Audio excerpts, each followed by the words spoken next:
Bendito sea Dios. Les invito a abrir sus Biblias en el libro de San Mateo, capítulo 24.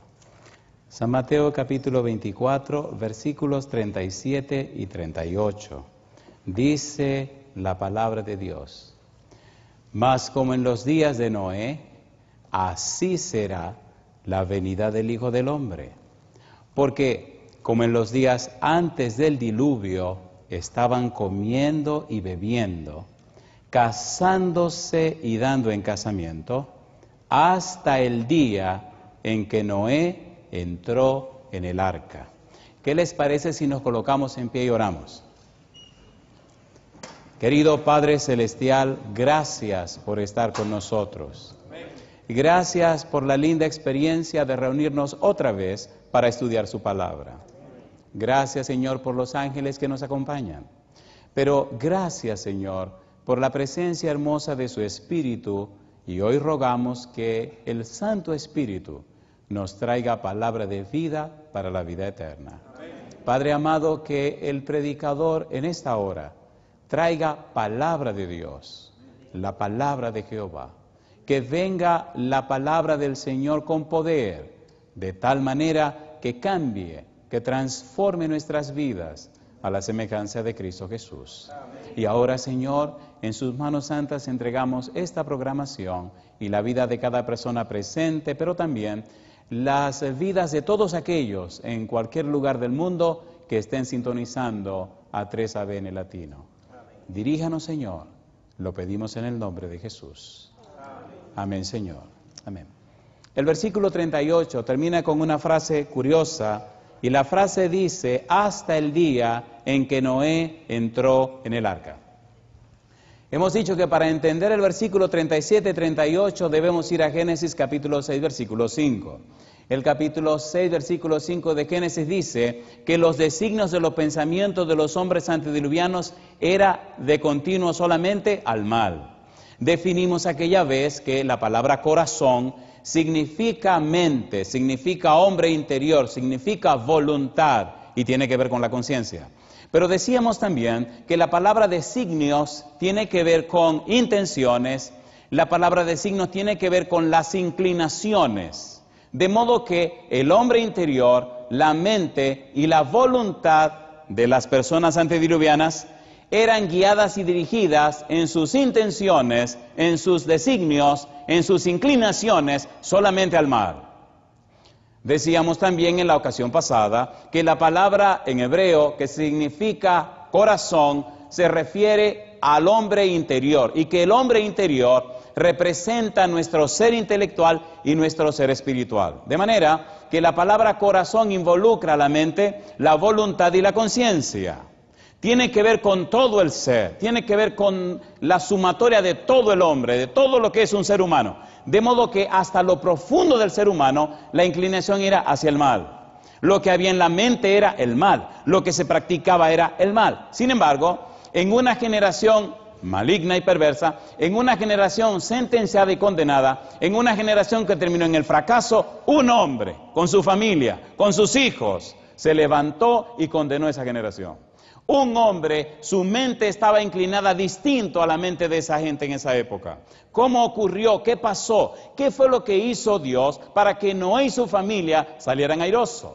¿Cómo fue, Génesis capítulo 6, versículo 3, que el Espíritu contendió con los antediluvianos? ¿A través de quién contendió el Espíritu? Ya lo estudiamos. Contender es un verbo forense. Es un verbo que se utiliza en los tribunales. De la manera como el Espíritu Santo contendió con los antediluvianos fue mostrando un ejemplo, mostrando una familia, mostrando personas de carne y hueso que estaban transitando y caminando en forma opuesta a lo que todo el mundo hacía. Noé y su familia caminaban en la senda de Jehová. Noé y su familia estaban inclinados a la voluntad de Dios. Hay una frase en el libro de Hebreos capítulo 11, versículo 7, que llama la atención. Hebreos capítulo 11, versículo 7. Dice el versículo 7 que Noé condenó a los antediluvianos, y en algún momento de la semana hablaremos de eso. Pero hay una frase que me llama la atención, hay una frase que capta mi interés, hay una frase que me motiva, y la frase está en este versículo 7. Dice el verso 7, por la fe, Noé, cuando fue advertido por Dios acerca de cosas, dice ahora, que aún no se veían, cosas que aún no se veían. ¿Cómo fue advertido de cosas que aún no se veían? ¿Cómo creyó lo que no se veía? ¿Cómo creyó lo indemostrable? ¿Cómo creyó lo que no conocía? ¿Qué pasó ahí? La palabra fe, desde el punto de vista o desde el enfoque hebreo, tiene mucho que ver entre la relación del que cree y a quien le cree. En Génesis 15:6 dice que Abraham le creyó a Jehová. Abraham creyó en la persona de Jehová, Abraham se relacionaba con la persona de Jehová, Abraham conocía a Jehová, Abraham era amigo de Jehová. Por eso, cuando Jehová iba para Sodoma y Gomorra a destruirla, dice, ¿cómo voy y no le digo eso a mi amigo? Noé y Dios eran amigos. Noé halló gracia en los ojos de Dios. Dios y Noé hablaron. Noé no estaba apoyado en los documentos escritos de ese tiempo. Noé se apoyó en las palabras de Jehová, en su relación con Jehová. Su mensaje venía de Jehová. Él no escuchó una predicación, él no leyó un libro acerca de Jehová, él habló con Jehová. Y Jehová, su Santo Espíritu, cambió la mente de Noé, cambió la mente de su esposa, fortaleció su voluntad, aclaró su conciencia y lo enfocó en el cumplimiento de la palabra de Jehová. No es lo mismo hablar acerca de alguien que conocer a esa persona, ¿sí o no? A ver, ¿sí o no? Hoy día, dice el Señor Jesús, que en el tiempo final será como en los días de Noé. Jehová necesita familias que se relacionen con Él, personas que lo conozcan a Él, no solo que sepan acerca de Él, personas que tengan experiencias con Él. Por eso es tan importante el tema de esta noche. Decíamos también, en la ocasión pasada, que se hace fundamental e importante saber y entender cómo el Espíritu Santo trabaja en la mente. ¿Cómo trabaja en el hombre interior? Por ejemplo, decíamos anteriormente, Romanos capítulo 7, versículo 22 y versículo 23, cómo el apóstol Pablo enfoca esta idea del hombre interior. Romanos capítulo 7, versículo 22 y versículo 23 dice, porque según el hombre interior me deleito en la ley de Dios. Y dice el 23, pero veo otra ley en mis miembros que se revela contra la ley de mi mente y que me lleva cautivo a la ley del pecado que está en mis miembros. Así que Pablo relaciona hombre interior con su mente. ¿Cómo trabaja el Espíritu para cambiar la mente? ¿Qué es lo que el Espíritu hace para transformar la mente? ¿Cómo es el proceso en el cual la mente es cambiada? ¿De qué manera lo hace el Espíritu Santo? ¿Cómo lo explica la Biblia? ¿Cómo debe ocurrir en la vida tuya? ¿Qué significa arrepentimiento? ¿Qué significa remordimiento? ¿Qué significa conversión? ¿Y qué significa estar convertido? Hay muchas personas en las iglesias cristianas que están convencidos de una verdad, pero no se han convertido a esa verdad. Las iglesias cristianas están llenas de personas que han sido convencidas, pero el Espíritu no ha podido convertirlo. ¿Sí o no? A ver, ¿sí o no? El Señor viene a buscar personas convertidas, no solo personas convencidas. Están convencidos de la verdad, pero siguen con su mal carácter y mal genio. Están convencidos de la verdad, pero no han nacido de nuevo. Están convencidos de una verdad, pero siguen abusando de sus esposas, o de sus esposos también. También sé de personas que le pegan el puño a los esposos, no se crean. Una vez hablé con uno de esos,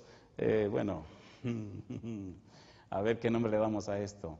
Cuando un hombre abusa de su esposa, tiene un nombre, pero cuando es la esposa que abusa del esposo, ¿cómo se llamará eso? El pobrecito tenía la cara amoratada y tenía muchos rasguños en el cuerpo. Y le pregunté, ¿y qué te pasó? Y con cara de pena me dice, mi esposa que me apaleó. Digo, no me diga eso, tú estás bromeando. Y dice, no, en serio. Digo, ay mamacita, pues tú tienes que ir a dar parte a la policía, que digan que eso no me da vergüenza. Digo, bueno, esos son problemas tuyos si tú no te quieres defender. Abuso, la esposa pegándole el puño al esposo. Mira qué barbaridad. Ahí se invirtieron los papeles. Bueno, dejemos ese problema del chisme para otro momento. Vamos a estudiar la palabra de Dios. Capítulo 3, versículo 16 del libro de Efesios. Aquí comenzamos. El tema de esta noche es sabroso. Si ven que me emociono mucho, no se preocupen. Me encanta este tema, me fascina. Es una manera muy hermosa de comprender o entender cómo trabaja el Espíritu de Dios. En el libro de Efesios capítulo número 3 aparece una palabra interesante, la palabra misterio. Pablo dice que a él le fue dado y le fue revelado el misterio. Y a él se le dio a conocer el misterio. Y él dice que el misterio es el Evangelio de Jesucristo para salvación de todos. En el versículo 10 dice que la iglesia es llamada para dar a conocer la multiforme sabiduría de Dios y dada a conocer el misterio, revelarlo, dice él, a los principados y a las potestades en los lugares celestiales. ¿Cómo la iglesia revela ese misterio? ¿Cuál es el poder y el secreto del Evangelio? El Evangelio no es cultural, el Evangelio es el poder de Dios que cambia y transforma las vidas. Cuando el Evangelio de Jesucristo llega a un corazón, llega a una persona, la cambia y la transforma a la semejanza de Cristo Jesús. Y eso se llama arrepentimiento, se llama nuevo nacimiento. Y ya veremos más adelante ese asunto. Pero después de Pablo orar en los versículos 14 y 15 del capítulo 3, dice, ahora entonces, queridos, después de doblar mis rodillas, después de pedir y clamar a Dios, ahora quiero presentarles, y utiliza 5 palabras claves, versículo 16 al 19, lo que quiero que sea la experiencia de ustedes. Siendo que Pablo lo está presentando, y siendo que Pablo lo está explicando, en la misma experiencia de Pablo ya lo vivió. Nadie puede dar lo que no tiene. Versículo 16. Mire lo que dice el verso 16. Efesios 3:16 dice, para que os dé conforme a las riquezas de su gloria, el ser fortalecidos con poder en el hombre interior por su espíritu. La frase para que define el propósito. Estoy orando con un propósito. El propósito de mi oración es, ¿recuerdan ayer cuando hablamos del capítulo 1 de Efesios, versículo 1 al 16, que Pablo hace una oración larga? Y entonces dice, ahora estoy orando para que a ustedes le den un espíritu de revelación y sabiduría, un espíritu de conocimiento de Dios. Estoy orando para que ustedes entiendan la superabundante riqueza del conocimiento de Dios. Ahora está orando con otro propósito. Está orando para que comprendamos cómo el Espíritu Santo trabaja en el hombre interior, trabaja en la mente, trabaja en la conciencia, trabaja en lo más profundo del ser humano, en lo más íntimo del ser, para hacer un cambio, una transformación de tal suerte, de tal manera, que se vea en la vida nuestra y se refleje el carácter precioso de Cristo Jesús. Dice el versículo 16, ser fortalecido con poder en el hombre interior por su espíritu. Hay 2 palabras griegas que él utiliza ahí, fortalecido con poder. La idea de fortalecido con poder es el primer paso del espíritu en la mente humana, en el hombre interior humano. Fortalecido significa darle tal grado de potencia, darle tal grado de poder, afianzarlo de tal manera que nada ni nadie lo mueva. Estoy orando, dice Pablo, para que el Espíritu Santo venga a tu vida, para que el Espíritu Santo entre dentro de ti, para que el Espíritu Santo trabaje tan profundamente en tu vida, que te afiance de tal suerte en lo que conoces y sabes de Dios, en esa relación tan íntima con el Señor, que nada te pueda mover. Sin embargo, llama la atención que él dice, fortalecido con poder. ¿Qué significa poder? Fortalecido, krataió, con dinamis. ¿Saben lo que es dinamita? Seguro que saben. Eso pasa con un hombre que es fortalecido con poder en el Espíritu Santo. Mientras krataió nos habla de potencia, de firmeza, sin embargo, dinamis nos habla de dinamismo, nos habla de revolución. Cuando un hombre o una mujer está llena del Espíritu Santo, se mantiene firme en lo que cree, pero su vida comienza a revolucionar la vida de la gente. ¿Sí o no? ¿Sí o no? ¿Sí o no? Si es verdad que usted está lleno del Espíritu, la vida suya comienza a cambiar la vida de los que le conocen. Es imposible estar lleno del Espíritu Santo y el que le conozca a usted siga siendo la misma persona. Una de 3 cosas tiene que hacer. Número 1, se aleja de usted. Número 2, le hace la guerra. O número 3, el Espíritu lo cambia. Olvídese. Una de 3. Fortalecido con poder. Pablo ora para que el Espíritu te fortalezca con poder. para que el Espíritu a ustedes le tome la mente, el hombre interior, lo más profundo de su ser, y le haga entender y comprender y afianzarse en la verdad que es en Cristo Jesús. Eso le dará a ustedes solidez. Sin embargo, esa solidez no es para estar estático, sino para asegurarse, apoyarse verdaderamente y entonces empezar una obra revolucionaria que cambia la vida de la gente. Número 1. Después de esa primera experiencia, después de ese primer